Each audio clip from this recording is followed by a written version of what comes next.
Welcome back to our channel where we share updates and untold stories about Catherine, Princess of Wales and her royal family. Today, we bring you some news.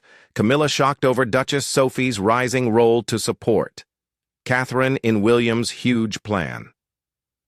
The British monarchy is going through a time of planned change to make its institutions stronger and make sure they stay important in the 21st century. An alleged effort, spearheaded by the Prince of Wales, to change the makeup and work capability of the core group of working royals is at the heart of this recalibration. This long-term vision was created with input from and according to reports approval from King Charles III. Its goals are not only to improve the monarchy's public image, but also to reorganize its staff so that it can handle shocks, stay visible and effective, and respond more quickly to modern social and political needs. One of the most important things about this strategic realignment has been the rise in importance of Sophie, the Duchess of Edinburgh. Her recent rise in the royal operational framework is not seen as a sudden promotion, but as the result of many years of reliable service. This shows that the royal family wants to use the skills, temperament, and experience of its most steady and skilled members more intentionally. This reassessment of jobs and responsibilities was a big subject of conversation in high-level family meetings at Balmoral and other places. It might be a sign of a big change in how obligations and power are shared within the House of Windsor. People are talking and arguing about the future public responsibilities of senior leaders like Queen Camilla, while also focusing on the talents and abilities of people like the Duchess of Edinburgh.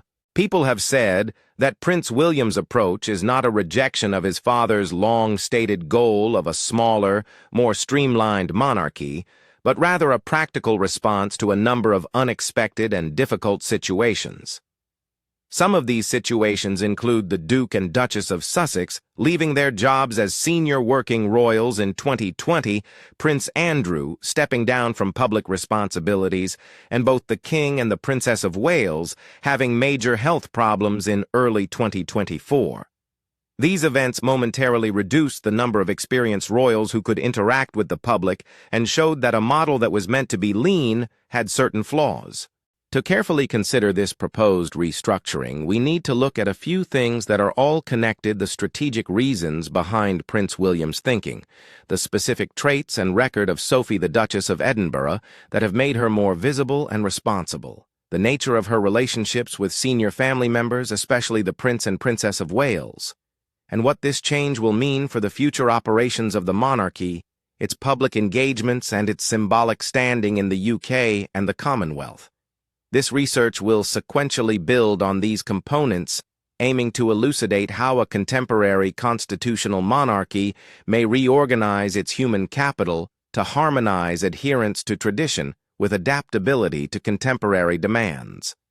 The idea of a slimmed-down monarchy has been a guiding philosophy for King Charles III for a long time, starting while he was Prince of Wales and continuing when he became king. The expression means that the government is intentionally putting more resources and visible obligations on a smaller group of senior royals who are next in line to the throne. This gives the impression of being contemporary, efficient, and fiscally responsible. In reality, this method was meant to cut down on duplicate tasks, lower the expense of supporting the royal family, and bring the institution in line with modern standards for accountability and efficient government. The strategy also aimed to draw public attention to a clear line of succession, making it easier for people to understand who represents the crown and at what level. It also allowed more distant relatives to keep their ceremonial duties as required. But any plan that intentionally cuts down on the number of employees also has an operational risk. If many important people are unable to do their jobs at the same time, the organization may be left vulnerable. Recent developments have made this weakness even more clear. A lean family is appealing because it looks contemporary and is cheap, but it relies on a relatively small number of individuals being healthy, available, and able to stay with it.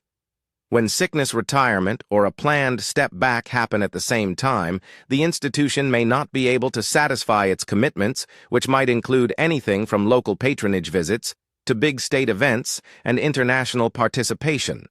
So the senior royals have had to figure out how to keep the tiny working monarchy's image of being contemporary and financially responsible, while also making sure there is enough redundancy to handle any problems that come up. When Prince Harry and Meghan the Duke and Duchess of Sussex decided to step aside from their royal responsibilities in 2020, they took two of the most well-known and often important public-facing members of the family off the list of working royals. Their leaving made it harder to find high-profile delegates to go on state visits, carry on patronage duties, and work with the media. That drop wasn't only in numbers. The Sussexes had built up a lot of fans and had become, for better or worse, a part of the story of the monarchy throughout the world. So their absence not only messed with the scheduling of events, but it also made it harder for the institution to keep its story straight across different types of media. Not long after that, Prince Andrew's effective retirement made it further harder for senior royals to do the ceremonial, philanthropic, and diplomatic duties that are a big part of the Crown's public role. Andrew's retirement dealt with immediate political and reputational issues, but it also made the list of experienced royals who could carry out certain ceremonial tasks even shorter. These obligations demand a particular level of seniority and seriousness. These departures made it harder to schedule events and made the institution less able to react quickly to a sudden rise in demand for royal representation. In early 2024, things became very bad when news about the monarch's health and the future queen changed the way things worked in a big way. King Charles III revealed that he had cancer, and the Princess of Wales had scheduled abdominal surgery. After that, it was revealed that she too had cancer and would need prophylactic treatment.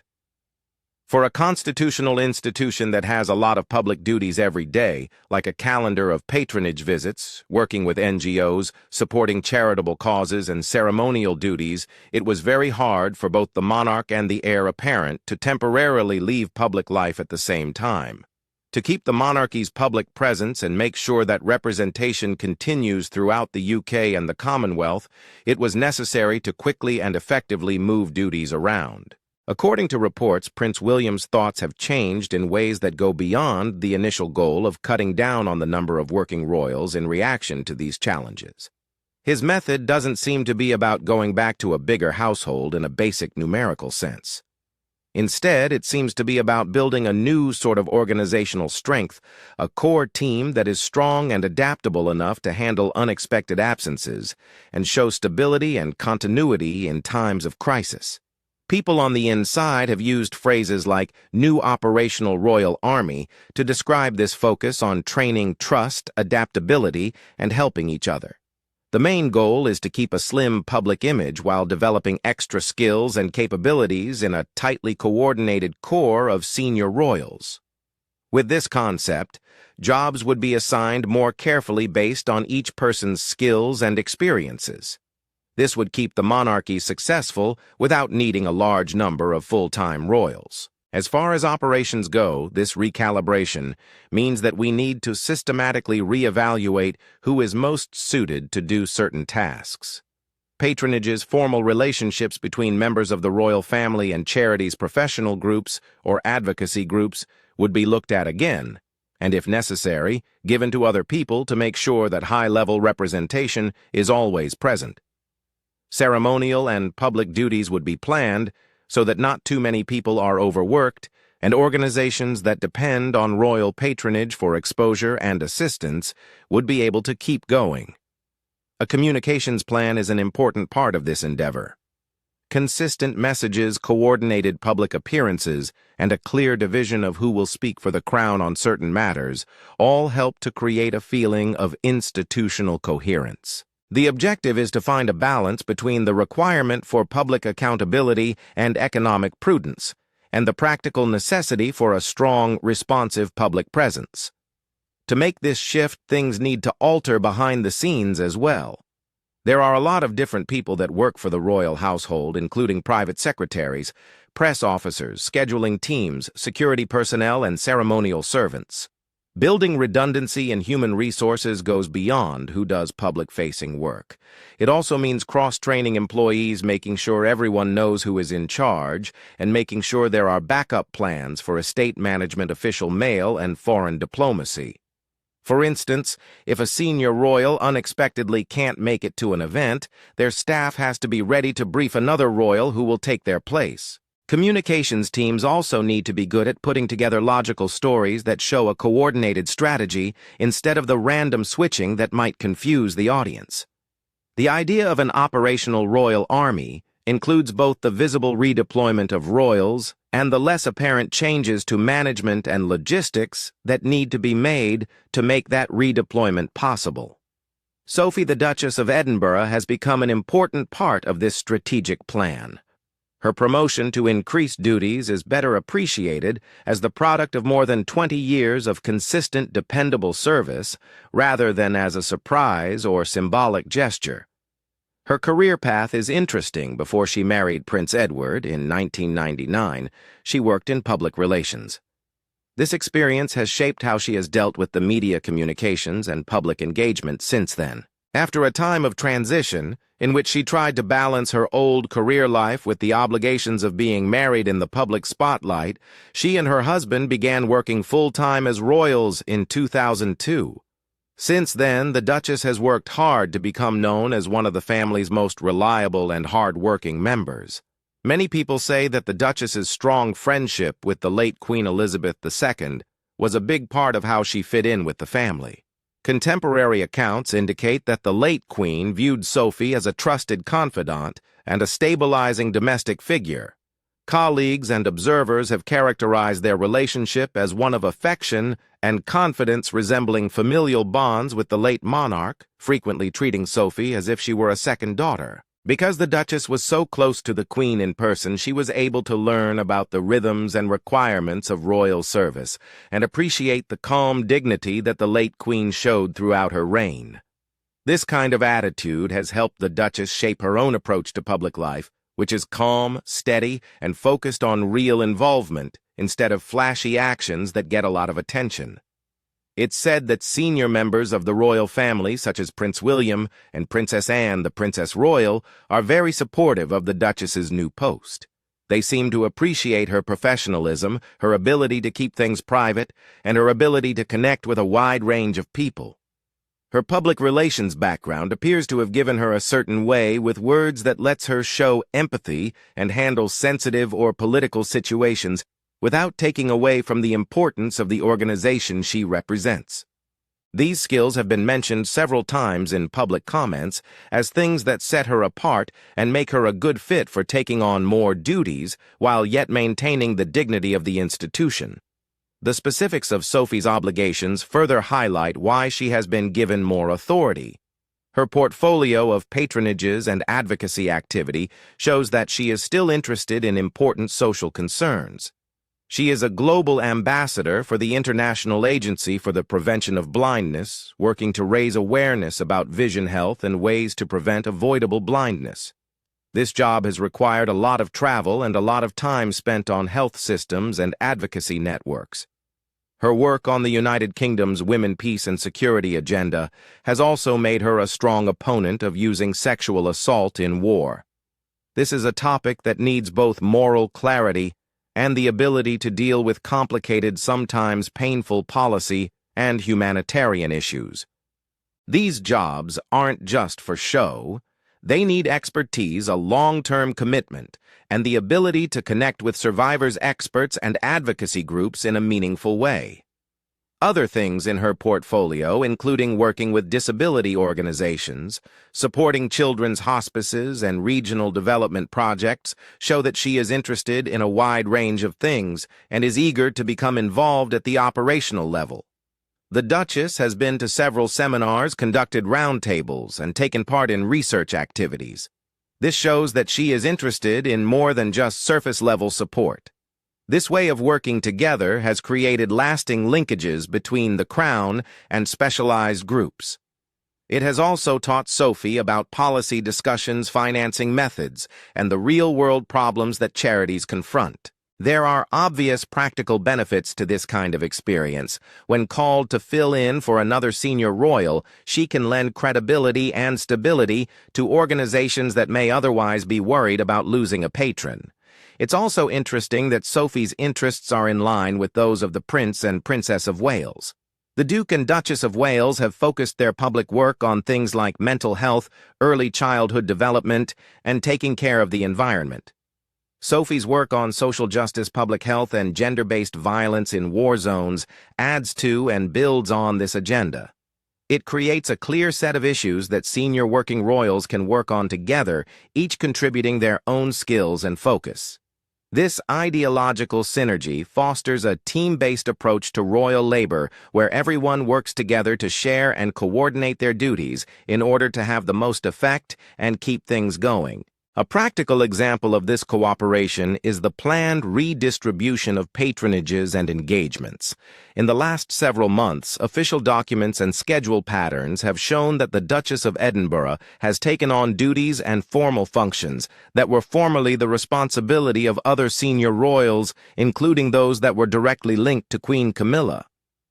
This change should not be seen as a sign that the Queen is less important or less helpful. Instead, it should be seen as a practical way to make sure that important organizations and causes continue to have royal support. Queen Camilla is still quite busy at 77, and she has an essential constitutional obligation to serve the king. However, the king's health has made her life much busier.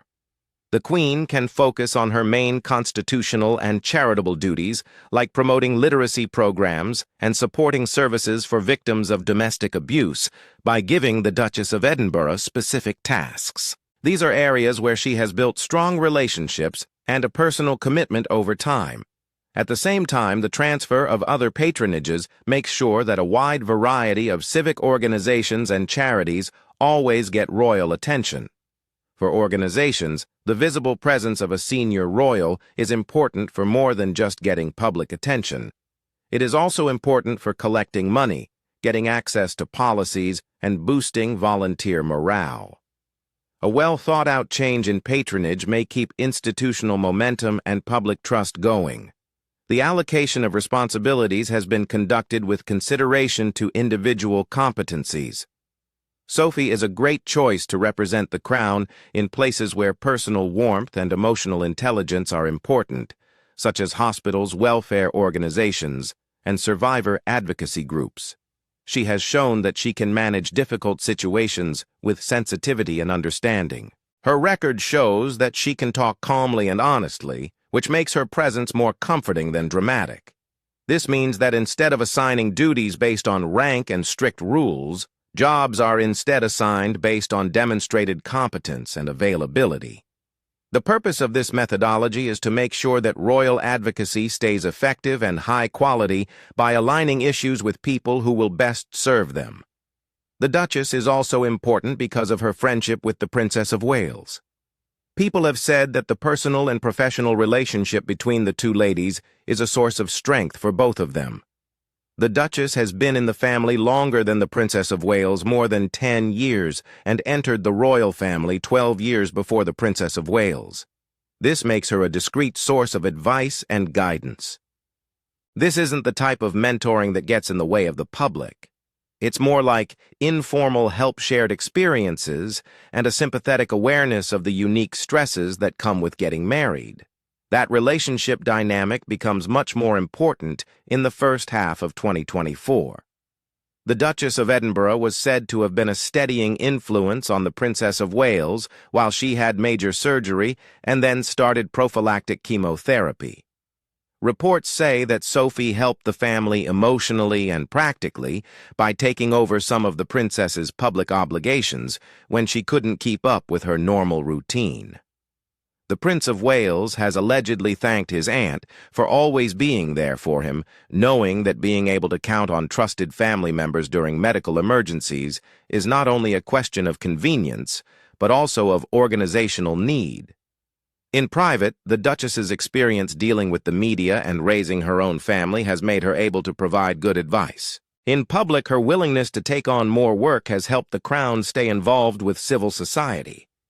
Sophie is also a good example of how to adapt royal life to contemporary standards because of how she lives at home and raises her kids.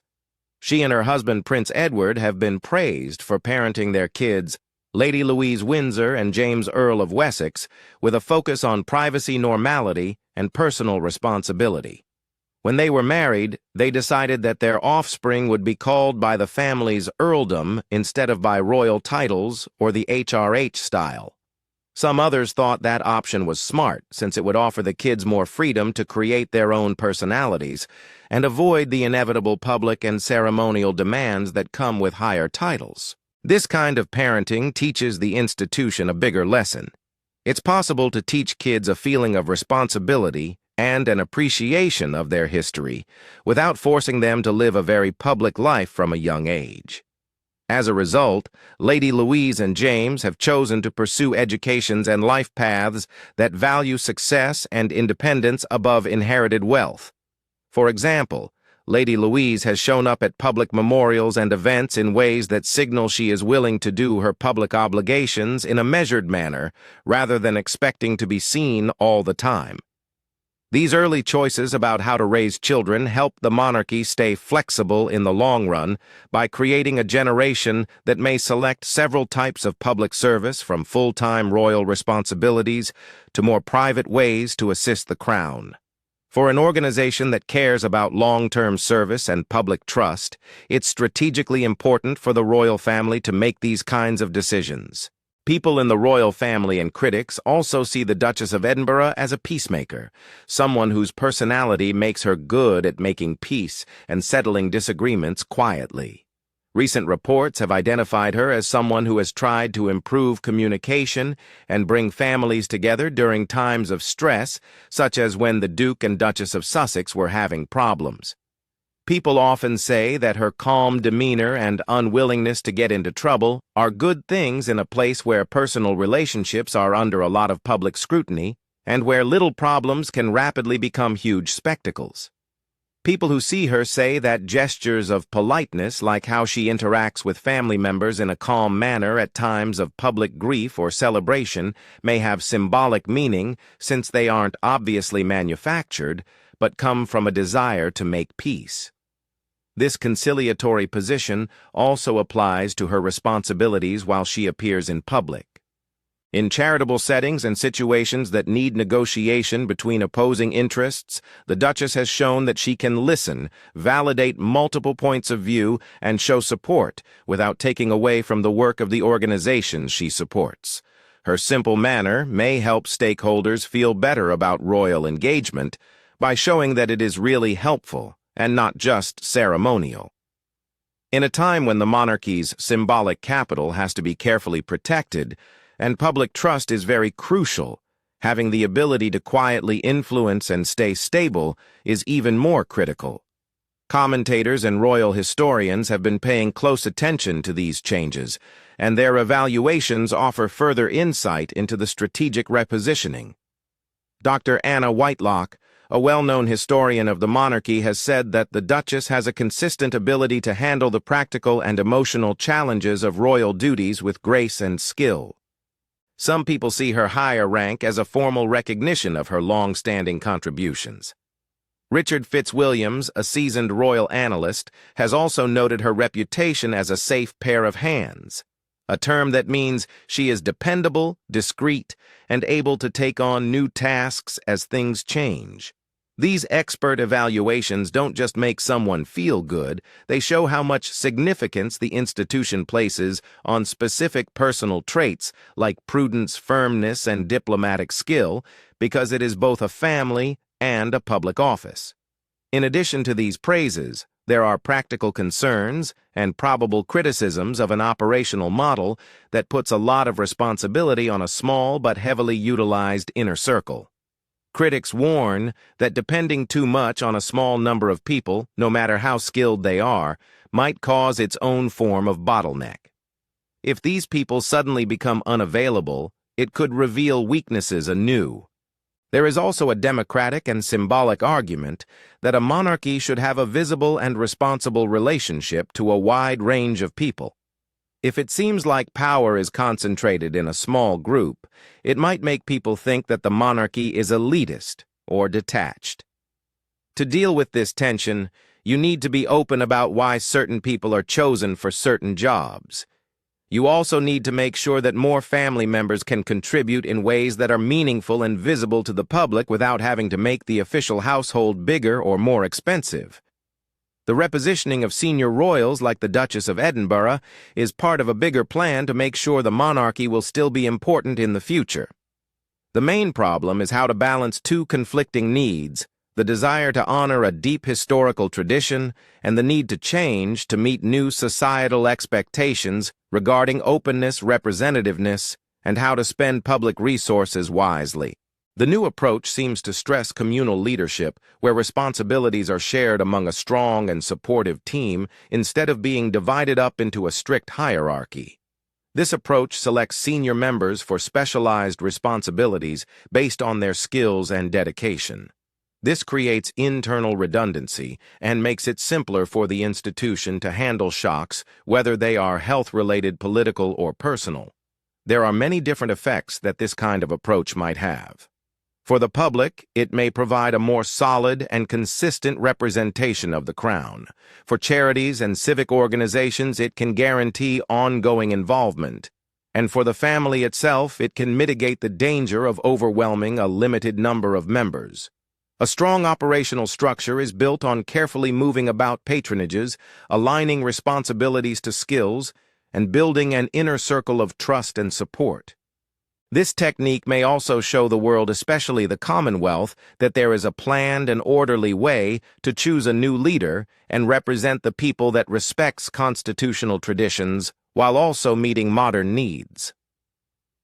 When deploying operations throughout the UK and the Commonwealth, it's important to pay close attention to how representation looks. The monarchy does more than provide local groups prominence. It also represents the Crown's relationship to and continuity with different communities. When senior royals go overseas for state visits, investitures, or philanthropic missions, the choice of representative has both political and cultural significance. It is obviously not a little issue to make sure that people deployed overseas are competent, trustworthy, and ready to deal with diplomatic sensitivities. The Duchess has traveled internationally many times for causes like visual health, so she knows how to carry the Crown's seal of approval with the right amount of seriousness and diplomatic awareness. Financial and accountability issues also play a role in shaping transformation. Because people are watching the royal family's finances, including the sovereign grant and other sources of support, any noticeable increase in the number or activity of royals must be explained in terms of cost-effectiveness and public benefit. A way of doing things that focuses on redeployment instead of growth, making better use of what you already have, aligning tasks to talents, and combining support workers, where it makes sense, can help convince taxpayers and members of Parliament that the organization is still keeping an eye on the public purse. That being said, expenditures in educating workers, building communications infrastructure, and preparing for the unexpected come with expenses that must be justified by clear improvements in service delivery and institutional resilience. As people start to think about the next generational change, the role of older, more experienced people like the Duchess of Edinburgh is likely to remain important. When King William V takes the throne, he will have to deal with both the legacy of the monarchy and the problems that contemporary society faces. In these situations, it will be quite helpful to have senior royals who are trustworthy, skilled, and discreet. The Duchess's professional skills, extensive service, diplomatic temperament, and allegiance to her family make her a good choice to be a significant supporter of whatever public and constitutional arrangements that the next monarch decides to make. The monarchy's leaders must also be careful not to become too comfortable. Institutional change is not something that happens once. It happens all the time. It requires ongoing reevaluation of personnel choices, a willingness to nurture fresh talent within the family and home, and receptiveness to external criticism from charity, civic partners, and the public. Metrics like fundraising success policy influence and service delivery results might help make patronage assignments more evidence-based by assessing how well royal patronages work and what effect they have.